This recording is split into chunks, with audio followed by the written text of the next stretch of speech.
हमारी औलादें हमें कभी माफ नहीं करेंगी। याद रखिएगा, हमारी औलादें हमें कभी माफ नहीं करेंगी।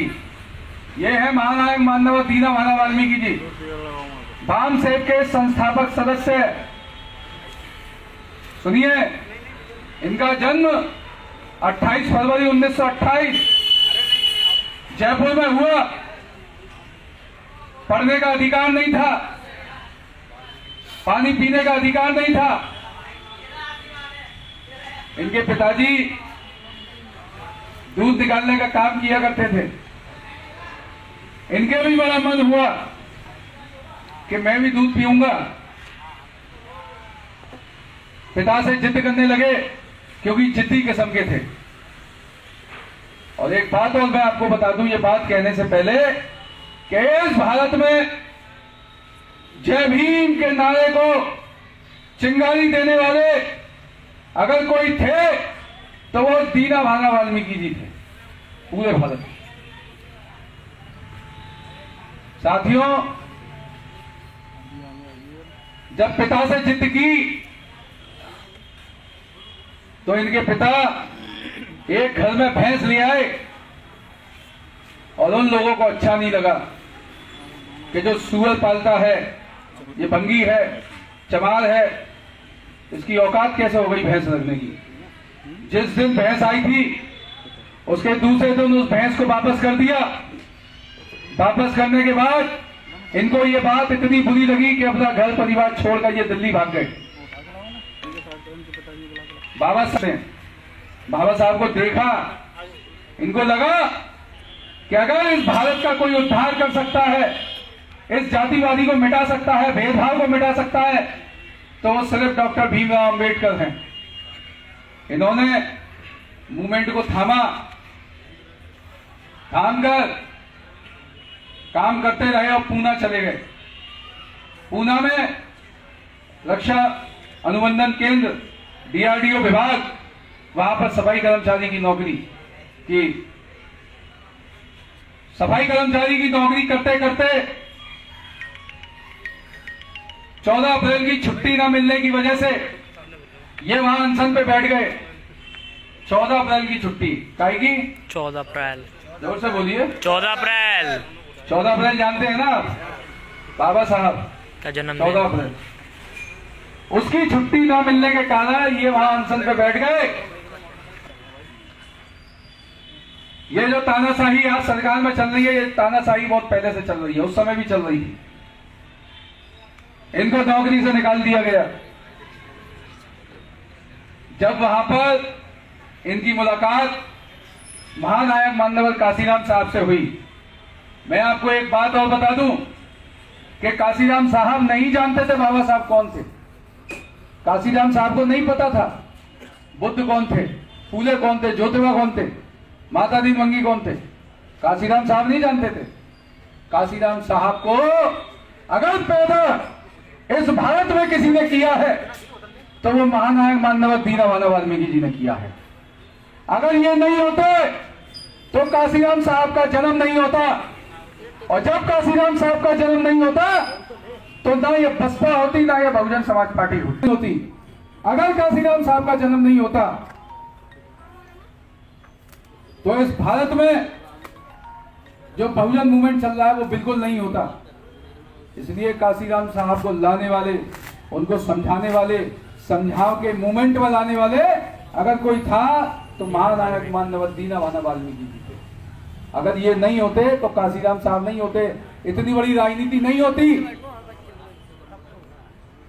इस उत्तर प्रदेश के क्षितिज पर जो राजनीति का परचम लहराया वो इनकी देन है, और इनको खत्म किया गया मनुवादी लोगों की वजह से।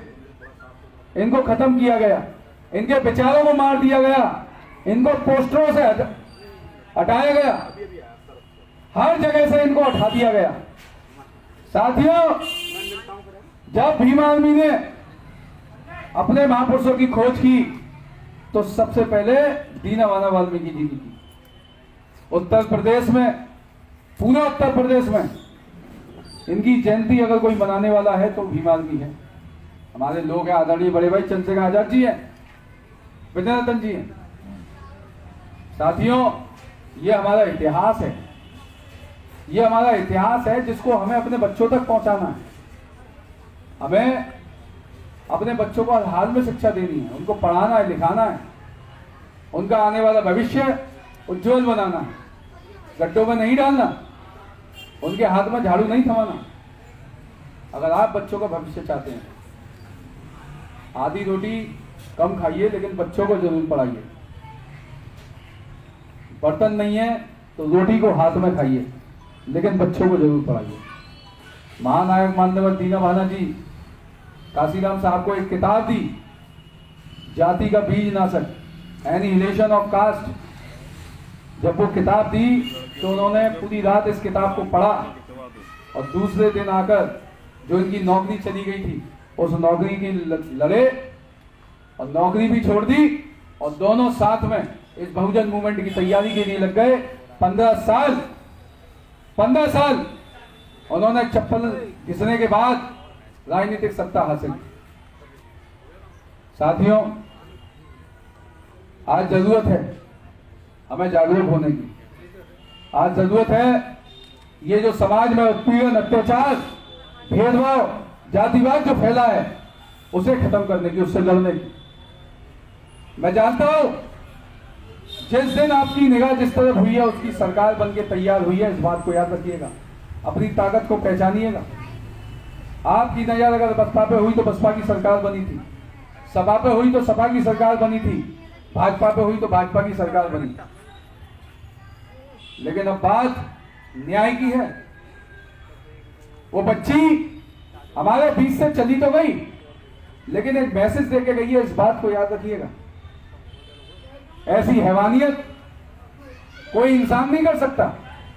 उसकी जीभ काट दी, रीढ़ की हड्डी तोड़ दी, गर्दन की हड्डी तोड़ दी, 11 दिन बाद उसका मेडिकल होता है, झूठा बनाया जाता है। जब तो उसकी हत्या हुई तो हुई, पुलिस प्रशासन ने भी उसको आधी रात जला दी और आज उस मामले को अधर में लटका दिया है सरकार ने। जो लोग आपके साथ काम किया करते थे वो लोग, कोई उस बहन के लिए खड़ा नहीं हुआ। याद रखिएगा, कोई खड़ा नहीं हुआ।